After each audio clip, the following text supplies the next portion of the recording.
კიდევ ერთხელ მოგესალმებით პოზიტივის საინფორმაციო სამსახური აგრძელებს თქვენთვის მუშაობას მე ლევან წუწუნავა ვარ. თურქმენეთის პრეზიდენტის ოფიციალური ვიზიტი საქართველოში გრძელდება სერდარ ბერდი მუჰამედოვმა საქართველოს თავდაცვის ძალების მეთაურთან ერთად გვინდთა მემორიალი გვირგვინით შეამკო. ამ წუთებში თურქეთის პრეზიდენტი მთავრობის ადმინისტრაციაში იმყოფება, სადაც საქართველოს პრემიერ-მინისტრთან პირისპირ და გაფართოებულ ფორმატებში შეხვედრა შედგება. მხარეების სხვადასხვა მიმართულებით თანამშრომლობის ხელშეკრულებებს გააფორმებენ და მედიისთვის ერთობლივ განცხადებებს გააკეთებენ. სერდარ ბერდი მუჰამედოვი თბილის დღეს დატოვებს. თურქმენეთის პრეზიდენტი თბილის გუშინ ეწვია ოფიციალური აუდიენციების შემდეგ საქართველოს პრემიერ-მინისტრმა სერდარ ბერდი მუჰამედოვს ოფიციალურ ვახშამზე უმასპინძლა სტუმრებმა ფუნიკულიორის ტრამვაით გაისერნეს და თბილისის ხედები დაათვალიერეს.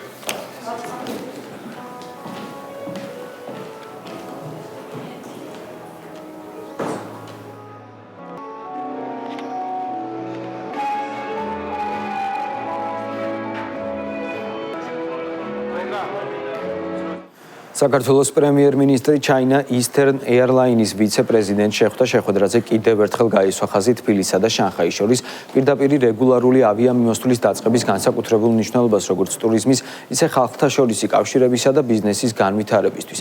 მთავრობის მეთაურმა აღნიშნა, რომ საქართველოს ხელისუფლება დიდ მნიშვნელობას ანიჭებს ჩინეთთან ყოვლისმომცველი სტრატეგიული პარტნიორობისა და პოლიტიკური ურთიერთობების შემდგომ გაღრმავებას და მზად არის ხელი შეუწყოს სხვადასხვა სფეროში თანამშრომლობის კიდევ უფრო გაძლიერებას. ყურადღება ასევე გამახვილდა ორი ქვეყნის ყოვლისმომცველი სტრატეგიული პარტნიორობის ხელშესახებ შედეგებზე და აღინიშნა, რომ ამას ადასტურებს ორ ქვეყანას შორის მზარდი თანამშრომლობა როგორც ტურიზმისა და ავიაციის, ისე ვაჭრობისა და ინვესტიციების მიმართულებით. საქართველოს ვიცე-პრემიერი, საგარეო საქმეთა მინისტრი ვაშინგტონში პოლიტიკური ტერორიზმის ხელახალი გააქტიურების შესახებ მინისტერიალზე სიტყვით გამოვიდა. მაკა ბოჭორიშვილმა ქართული საზოგადოების პოლარიზებისა და ქვეყანაში დემოკრატიული ინსტიტუტების ძირის გამოთხრის მცდელობებზე ისაუბრა, ყურადღება გამახვილდა საერთაშორისო ინსტიტუტების პოლიტიკური მიზნებისთვის გამოყენების რისკებზე. ჩვენი ქვეყნის პირველმა დიპლომატმა აღნიშნა, რომ პოლიტიკური ტერორიზმის საკითხის საერთაშორისო დღის წესრიგში დაყენება განსაკუთრებით მნიშვნელოვანია თანამედროვე უსაფრთხოების გამოწვევების ფონზე. მაკა ბოჭორიშვილი ვაშინგტონში ამერიკის შეერთებული შტატების სახელმწიფო მდივნის მარკო რუბიოს მიწვევით იმყოფება.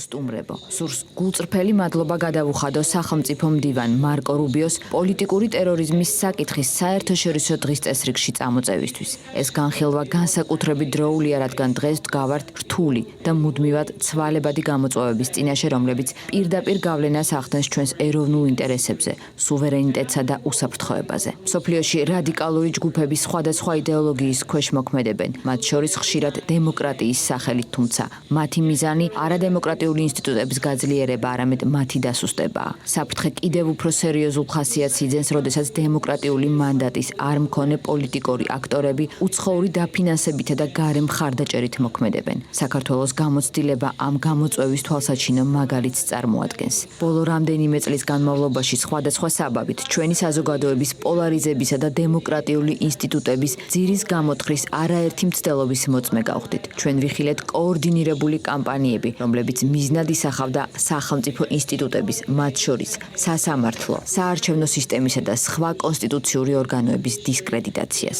ასევე გავხდით მოწმე იმისა, რომ რადიკალური ჯგუფები ძალადობის და საბოტაჟის აქტების პოლიტიკურ ინსტრუმენტად გამოყენებას ცდილობენ. არანაკლებ შემაშფოთებელია მსგავსი ქმედებების ლეგიტიმაციისთვის საერთაშორისო ინსტიტუტების გამოყენება რეზოლუციებისა და სხვა მექანიზმების საშუალებით, რომლებიც მიზნად ისახავს სუვერენულ სახელმწიფოზე პოლიტიკური ზეწოლის განხორციელებას და ამავე დროს ამ ინსტიტუტების რეპუტაციასა და სანდოობას ლახავს. ზოგიერთ შემთხვევაში ამ ქმედებებს უფრო მძიმე შედეგებიც მოყვა. ხელი შეუწყო სახელმწიფოებისა და პარტნიორების შორის ურთიერთობის გაუარესებას, ნდობის შესუსტებას და საერთაშორისო თანამეგობრობაში არასაჭირო დაყოფების წარმოქმნას. ეს ყველა ჩვენგას უნდა აწუხებდეს, რადგან პოლიტიკური ტერორიზმი ყოველთვის არ ვლინდება თვალსაჩინო ფორმით. ის შეიძლება გამოვლინდეს დაშინებით, პოლიტიკური ძალადობითა და დემოკრატიული ინსტიტუტების სისტემური დასუსტების მცდელობით. ეს არის გამოწვევა ყველა იმ დემოკრატიისთვის, რომელიც საკუთარი ინსტიტუტების, სუვერენიტეტისა და თავისი ხალხის ნების დაცვის ერთგულია. ბატონო სახელმწიფო მდივანო, კიდევ ერთხელ გმადლობთ,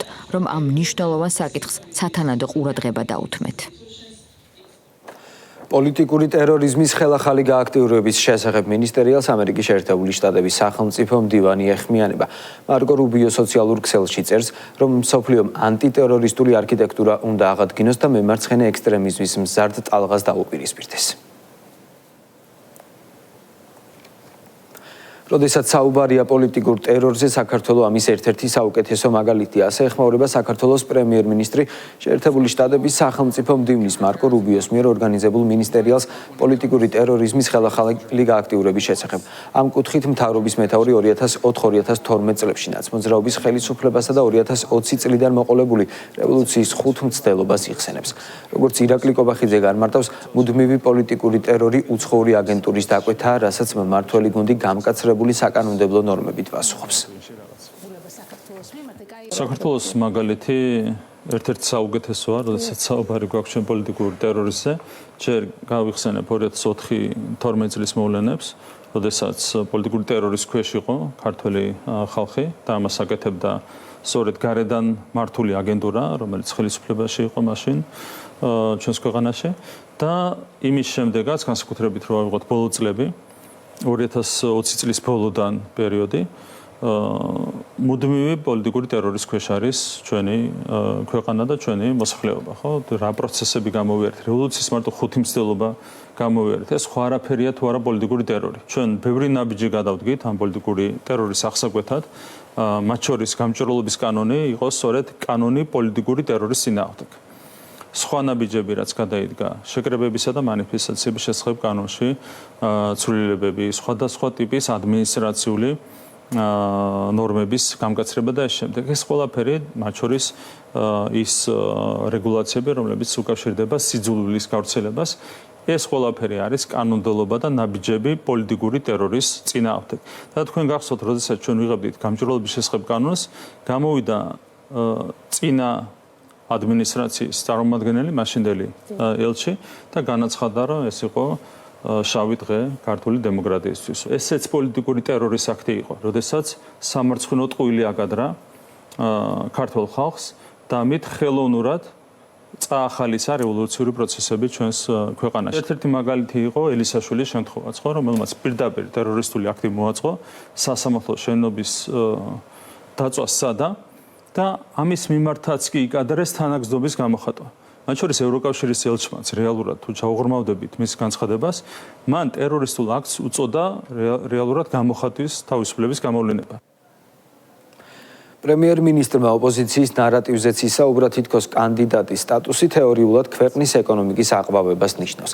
ირაკლი კობახიძის თქმით, მოლდოვის და უკრაინის მაგალითზე ნათლად გამოჩნდა, რომ ევროკავშირი არც ერთი ქვეყნის ეკონომიკურ გაძლიერებაზე აზრუნავს. რაც შეეხება ომით დანგრეული უკრაინისთვის ტრილიონის გამოყოფას, მთავრობის მეთაურის განცხადებით, ქვეყანას, რომლის ეკონომიკა 200 მილიარდი დოლარია, აღდგენისთვის ტრილიონი თუნდაც ომის შემდეგ არ უნდა სჭირდებოდეს. მთელი უკრაინის ეკონომიკა არის დაახლოებით 200 მილიარდი დოლარი. ძალიან კარგად ვინც ერგვევა ოდნავ მაინც ეკონომიკაში, ძალიან კარგად იცის, რომ 200 მილიარდიან ეკონომიკაში ტრილიონებს არავინ არ ხარჯავს, მათ შორის აღდგენაზე. და არ სჭირდება ტრილიონები, აღდგენას, უცებ შენი ეკონომიკა არის 200 მილიონი დოლარი. ხო, ნუ აბსურდია ზოგადად აქ დეტალებში არც მინდა შევიდე და აქ ერთი რამ არის მნიშვნელოვანი. თქვენ შეგიძლიათ გადახედოთ პრაქტიკას. იქაც კი, სადაც აგენტურა მართავს ქვეყანას. იქაც კი არასდროს deep state არ ზრუნავს შესაბამისი ქვეყნის ფეხზე დაყენებაზე. და მოლდოვის მაგალითი არის საუკეთესო მაგალითი. აავსეს სესხებით და ეს სესხები მოგვიანებით მოლდოვური ხალხის მიერ იქნება გასასტუმრებელი და რა ხდება ამ დროის განმავლობაში. ბოლო 3 წლის განმავლობაში მოლდოვის რეალური ეკონომიკა შემცირდა. იგივე მაგალითი იყო საქართველოს ხელისუფლების მაგალითიც. თქვენ კარგად იცით, რომ სააკაშვილი იყო ჩვეულებრივი უცხოელი აგენტი, პირდაპირ გარედან იმართებოდა. იქაც რა ხდებოდა? ისეთ დავალებებს აძლევდნენ, რომლის შესრულების შემდეგ ის ხელისუფლება ვერასდროს იქნებოდა წელში გამართული. და გულისხმობ რას? ეს იყო მაგალითად აი ეს მდგომარეობა, რაც იყო ციხეებში, ეს იყო ომის დაწყების დავალება. საქართველოს ფეხზე დაყენებას არაფერი არ ჭირდებოდა. ჭირდებოდა კაპიკები იმასთან შედარებით, რა ფულიც იხარჯება დღეს მაგალითად უკრაინაში ომის დაფინანსებას. ხო, რო წარმოიდგინოთ, რომ ეს ომი არ არსებობდა და ეს თანხები თეორიულად მოხმარდა საქართველოს, მოლდოვისა და უკრაინის წელში გამართვას, ეკონომიკის ფეხზე დაყენებას, რა თქმა უნდა, უზარმაზარი ეფექტი ექნებოდა ამ ყველაფერს, მაგრამ მიდგომა არის ასეთი, რომ ნიშნულობა არ აქვს შენი აგენტურა მართავს თუ არ მართავს შენი აგენტურა ამა თუ იმ ქვეყანას, არც ერთი სახელმწიფო და არც ერთი ხელისუფლება არ უნდა იდგეს ფეხზე. ამიტომ არის, რომ რა ხდებოდა რეალურად, რიცხავდნენ, ხარჯავდნენ საქართველოში ბოლო წლების განმავლობაში საშუალოდ $100 მილიონ USAID-ის ნამხაზებით, ყოფილი ადმინისტრაციიდან, ამერიკიდან და ერთამდენივეს დაახლოებით $100 მილიონ ხარჯავდნენ ევროკავშირიდან, ხო? რაც სახელმწიფოს არ ხმარდებოდა, ეს ხო ძირითადად NGO-ების დაფინანსება, რაც არათუ სახელმწიფოს არ ხმარდებოდა პირიქით. სახელმწიფოს წინააღმდეგ იყო მიმართული. სინამდვილეში საქართველოს ფეხზე დაყენებისთვის არაფერი არ კეთდებოდა. ერთიანი ნეიტრალური საქართველო ცხოველთა თავშესაფრების საკითხზე ვრცელ განცხადებას ავრცელებს. პარტიაში მიაჩნიათ, რომ ცხოველთა უფლებადამცველი NGO-ები, რომლებმაც ეს თემა ხელოვნურად წამოწიეს, ძირითადად ისევ ის ფსევდოლიბერალები არიან, რომლებიც ომში ჩართვისა და მეორე ფრონტის გახსნისკენ უბიძგებდნენ საზოგადოებას. ნეიტრალური საქართველო მოუწოდებს ხელისუფლებას არ აყვეს ამ მანიპულაციურ ნარატივს და ქვეყნისთვის პრიორიტეტულ საკითხებზე იზრუნოს.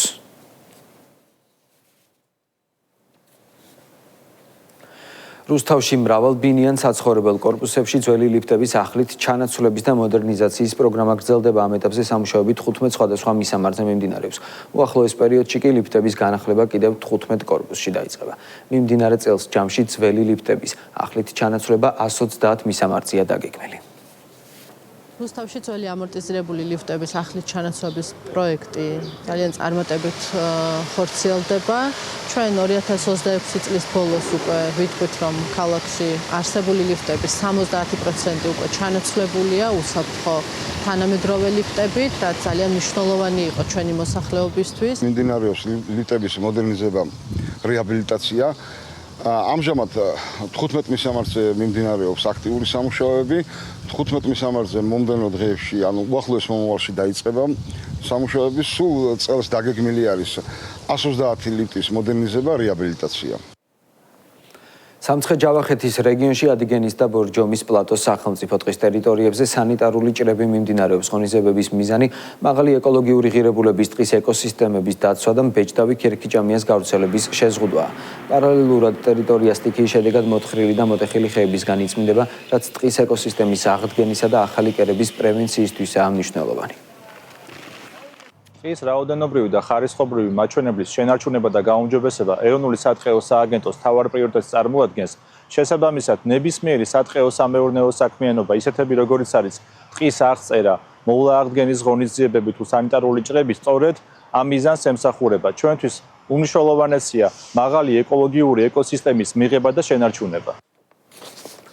გალემოს დაცვისა და სოფლის მეურნეობის მინისტრის მოადგილე, საქართველოს მყალინარჩენების მართვის კომპანიის დირექტორი და მესტიის მუნიციპალიტეტის მერი სოფელ ლახანში ნარჩენების გადამტვირთავი სადგურის მშენებლობის მიმდინარეობას ადგილზე გაეცემა. პროექტი საქართველოსა და გერმანიის თანამშრომლობის საფუძველზე გერმანიის რეკონსტრუქციის ბანკის ფინანსური მხარდაჭერით ხორციელდება. ახალი გადამტვირთავი სადგური მესტიის მუნიციპალიტეტს მოემსახურება.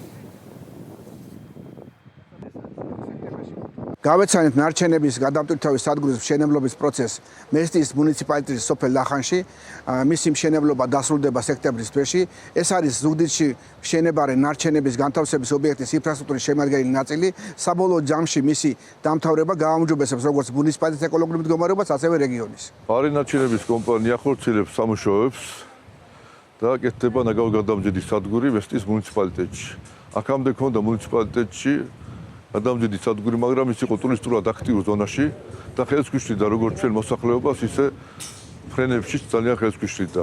გადაწყვეტილება მიღებული იქნება და სექტემბრის ბოლოს უკვე ჩვენ შევძლებთ აქედან ოპერირება და ნაგავი აქედან გავუძიდოთ. ვიმყოფებით სოფელ ლახანში, სადაც მიმდინარეობს გადამტვირთავი სადგურის მშენებლობა, რომელიც მოემსახურება მესტიის მუნიციპალიტეტს.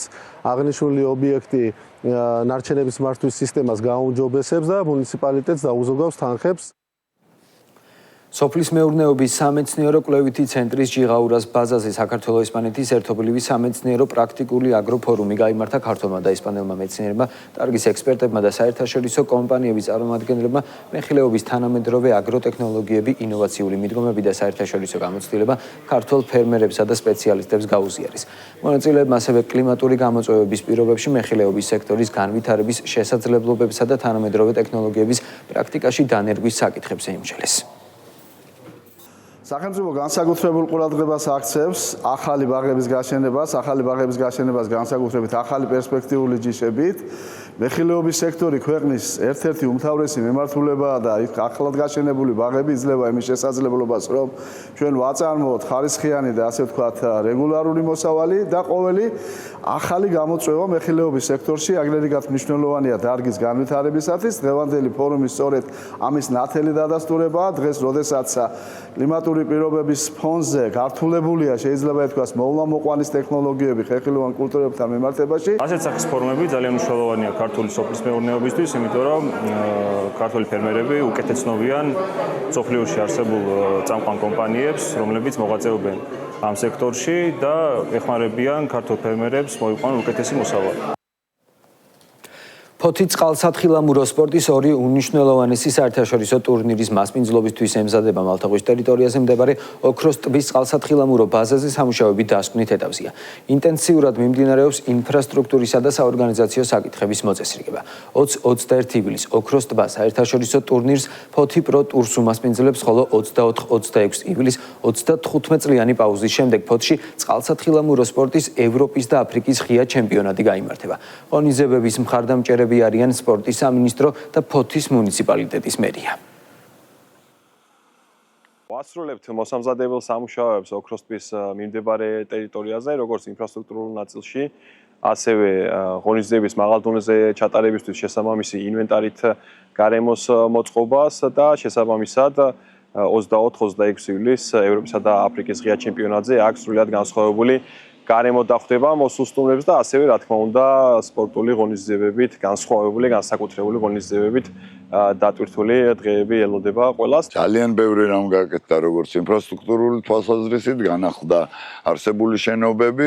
ეხლა მიმდინარეობს ბოლო დეტალების მოგვარება როგორც საორგანიზაციო ისე ტექნიკური და შეიძლება ითქვას რომ აბსოლუტურად მზად ვართ იმისთვის რომ ეს დიდი საერთაშორისო სპორტული ფორუმი მივიღოთ.